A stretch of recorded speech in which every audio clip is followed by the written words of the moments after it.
Hi viewers, நம்ம இன்னைக்கு chicken biryani எப்படி செய்யறதுன்னு பார்க்கலாம். இதுக்கு தேவையான பொருட்கள் என்னென்னு பார்க்கலாம். இந்த டம்ளரில் 2 டம்ளர் பாஸ்மதி ரைஸ் எடுத்துக்கோங்க. நல்லா கழுவிட்டு அரை மணி நேரம் ஊற போட்டு வச்சுடுங்க. 1/2 கிலோ சிக்கன் எடுத்துக்கோங்க. நீங்கள் பிரியாணிக்குன்னு கடையில் கேட்டிங்கன்னா அவங்களே ஒரு மீடியம் சைஸில் வெட்டி தருவாங்க. ரொம்ப சின்னதாக வெட்டிட வேண்டாம். 2 பெரிய வெங்காயம் ஸ்லைஸாக கட் பண்ணி வச்சுக்கோங்க. 2 தக்காளி பொடியாக கட் பண்ணி வச்சுக்கோங்க.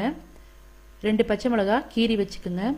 1 கைப்பிடி அளவு மல்லி இலை, 1 கைப்பிடி அளவு புதினா இலை, 2 டீஸ்பூன் இஞ்சி பூண்டு பேஸ்ட், 1 டீஸ்பூன் மல்லித்தூள், 1 டீஸ்பூன் மிளகாய்த்தூள், 1/2 டீஸ்பூன் மஞ்சள் தூள், 2 பட்டை, 5 லவங்கம், 2 ஏலக்காய், பிரியாணி இலை 4, அன்னாசி பூ 1, மராட்டி மொக்கு 1, 1 டீஸ்பூன் சீரகம், 2 டீஸ்பூன் தயிர்.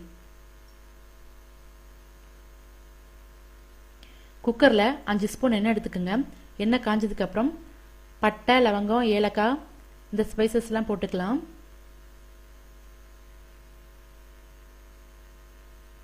அது கூடவே சீரகம் போட்டுக்கோங்க. இதெல்லாம் நல்லா பொரிஞ்சு வரணும். அது பொரிஞ்சதுக்கு அப்புறம் கட் பண்ணி வச்சிருக்கிற வெங்காயம் போட்டு நல்லா பொன்னிறமாக வர வரைக்கும் நல்லா வதக்கிக்குங்க. இப்போ இதில் இஞ்சி பூண்டு பேஸ்ட் போட்டு வதக்கிக்கலாம். பச்சை மிளகாய் போட்டுக்குங்க. கட் பண்ணி வச்சிருக்கிற தக்காளி போட்டு அதையும் நல்லா வதக்கிக்கலாம்.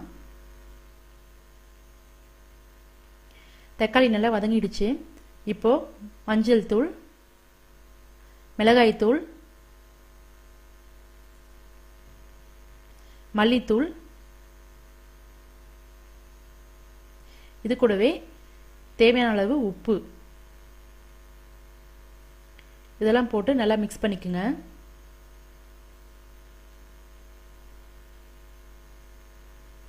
அடுத்ததா மல்லி இலை, புதினா இலை இது ரெண்டையும் போட்டு 1 நிமிஷத்துக்கு நல்லா வதக்கி விடுங்க.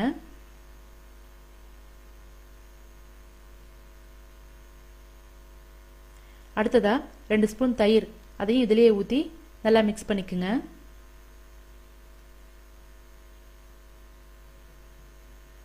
இப்போ இந்த மசாலாவில் சிக்கன் பீசஸ் போட்டுக்கலாம். ஒரு 5 நிமிஷத்துக்கு நல்லா வதக்கி விடுங்க.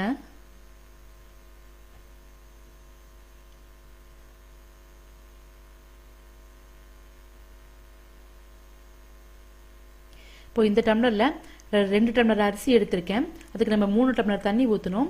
இப்போ சிக்கன் வேகிறதுக்காக 1 டம்ளர் தண்ணியை இப்போ ஊற்றிடலாம். மீதி 2 டம்ளர் தண்ணியை அப்புறமா ஊற்றிக்கலாம். இப்போ 1 டம்ளர் தண்ணி இதில் ஊற்றிட்டு நல்லா கலக்கி விடுங்க. கலக்கிட்டு குக்கரை மூடி வச்சிடலாம். இது ஒரு 2 விசில் விடுங்க.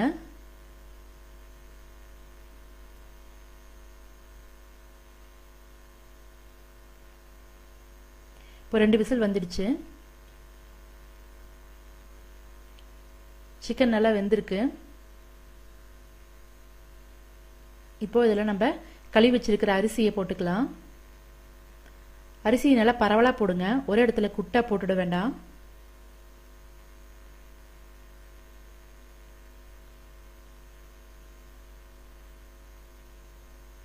அரிசி போட்டுட்டு ஒரு கலக்கி விடுங்க. இப்போ மீதி இருக்கிற 2 டம்ளர் தண்ணியை அரிசியில் ஊற்றிக்கலாம்.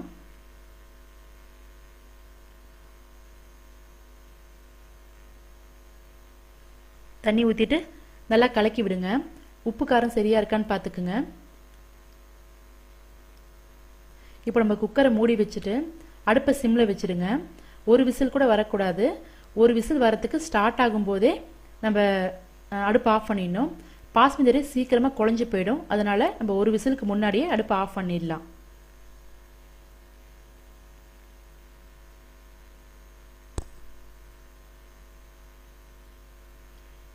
இப்போ ப்ரெஷர் போனதுக்கப்புறம் திறந்து பார்க்கலாம்.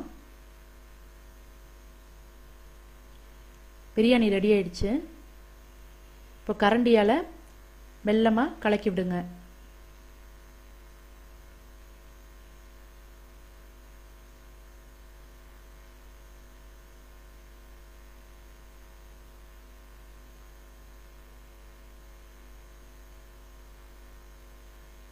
இப்போ டேஸ்டியான சிக்கன் பிரியாணி ரெடி ஆயிடுச்சு.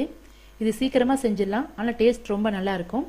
நீங்களும் உங்கள் வீட்டில் செஞ்சு பாருங்கள். உங்கள் கமெண்ட்ஸ் ஃபீட்பேக்ஸை சொல்லுங்கள். உங்களுக்கு பிடிச்சிருந்தா உங்கள் ஃப்ரெண்ட்ஸ்க்கும் இந்த வீடியோவை ஷேர் பண்ணுங்கள். எங்கள் சேனலை சப்ஸ்கிரைப் பண்ணுங்கள். பாய்.